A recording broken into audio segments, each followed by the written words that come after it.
If you've been looking for the perfect entry point into film photography, most people will tell you to buy a heavy, fully manual camera, but they're wrong.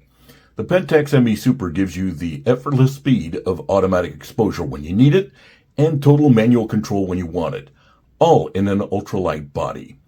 Before you spend hundreds on a hyped-up vintage camera, here's everything you need to know about this underrated, budget-friendly icon. Released in 1979, the Pentax ME Super arrived right when the camera industry was obsessed with making things smaller, lighter, and more accessible. And that's exactly what Pentax pulled off here. They engineered a remarkably compact SLR that managed to shrink the footprint without stripping away meaningful creative control. It quickly became a massive hit for enthusiasts, street photographers, and travelers who wanted a high-quality glass setup without the weight of a traditional, bulky professional body.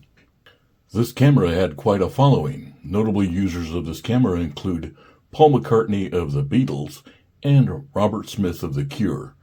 Additionally, famous photographers who use this camera include David Hearn, Stephen Shore, and Walter Hughes. The absolute first thing you notice when you pick it up is just how tiny it feels. But the real talking point sits right on the top plate. Instead of a traditional rotating shutter speed dial, the ME Super uses these two electronic push buttons to step up or step down your shutter speed. It was a pretty radical design choice for 1979, and honestly, it still feels incredibly intuitive to use today. Looking at the top left, you've got your classic rewind crank, which doubles as a back release cover, surrounded by the exposure compensation dial and film speed selector. Right next to it sits the standard hot shoe for your flash. Over on the right side, next to those shutter buttons, is your exposure mode selector.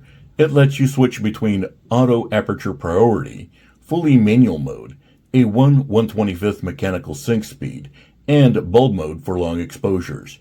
You also have your smooth film advance lever, the shutter button, and a classic mechanical frame counter. The rest of the body keeps with that ultra-clean aesthetic. The front features a self-timer lever and a flash sync socket and the legendary Pentax K-mount. Around the back, it's completely uncluttered. Just a viewfinder, a tiny advance indicator, and a handy film memo holder. Flip it over to the bottom and you'll find the battery compartment, the film rewind release button, and the electronic contacts for a motor drive. But you won't fully appreciate this camera until you look through it.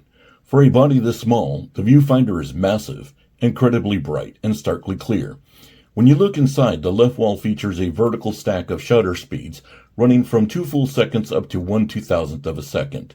It uses a color-coded LED system, green for safe handheld speeds, yellow to warn you of slow exposures, and red for over or under exposure. To help you hit focus, the center screen features a classic split image prism surrounded by a microprism ring. The only real downside here, there's no aperture readout in the viewfinder, so you'll have to peek down at your lens ring to see what f-stop you're shooting at. One of the biggest reasons people still gravitate towards the ME Super is just how approachable it makes the film shooting process.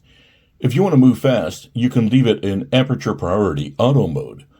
You choose your field of depth on the lens ring, and the camera flawlessly handles the shutter speed for you. But if you want full creative control, a quick flip over to manual mode lets you dictate everything using those tactile top buttons.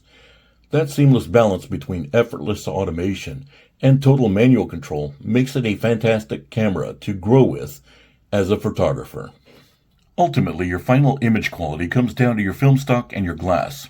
Luckily, the Pentax K-mount gives you access to some of the finest vintage lenses ever made. SMC Pentax lenses are legendary for a reason. They deliver gorgeous, rich colors, deep contrast, and that beautifully classic analog rendering that modern digital sensors just can't quite replicate. Here's some pictures taken with the Pentax ME Super.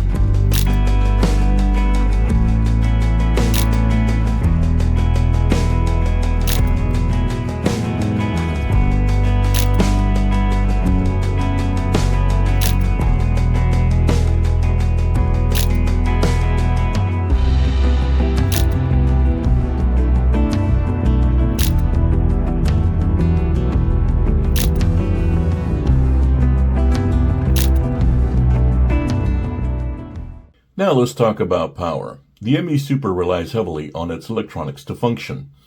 Unlike entirely mechanical cameras from this era, this camera requires two standard 1.5 volt LR44 or SR44 batteries to run its meter and electronic shutter. If those batteries die, the camera goes dead. However, Pentax did include a brilliant safety net. If your batteries completely give out in the field, you can switch the mode dial to 125x. This fires a purely mechanical shutter at 1/25th of a second, meaning you can still keep shooting and save your roll. To break it down honestly, let's look at the pros and cons of living with this camera. On the pros side, it's exceptionally compact and lightweight. The aperture-priority mode is incredibly accurate. The viewfinder is brilliant and easy to focus with, and you have access to a massive ecosystem of affordable, stellar K-mount lenses. For the cons, it's fundamentally battery dependent for normal use. It's strictly manual focus, which might be a hurdle for some. And finally, those electronic push-button shutter controls are a love-it-or-hate-it design. Some people just prefer a physical clicking dial. So, who is the Pentax ME Super actually for?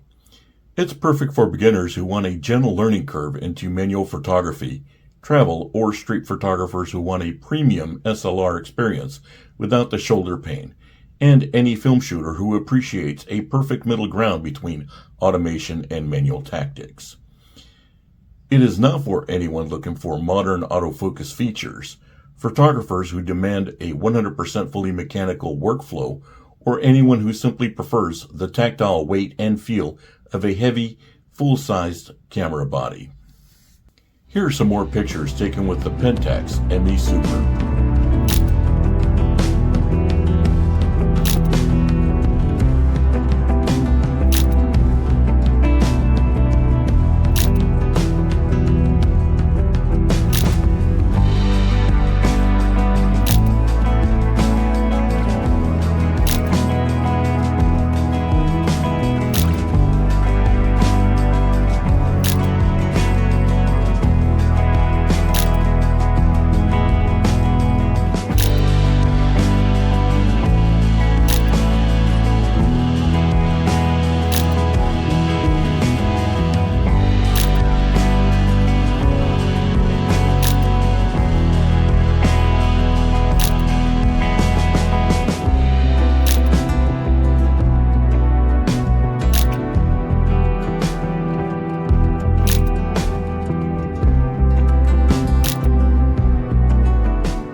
At the end of the day, the Pentax ME Super is all about balance.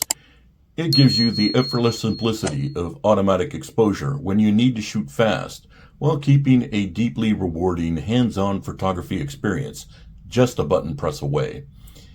It's compact, highly capable, and one of the most approachable vintage SLRs you can pick up today.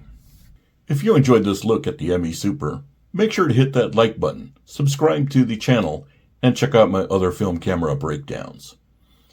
I want to hear from you in the comments. Do you prefer ultra-compact film cameras like this one, or do you like the heft of a massive, all-mechanical SLR? Let me know down below. Thanks so much for watching, and I'll see you in the next one.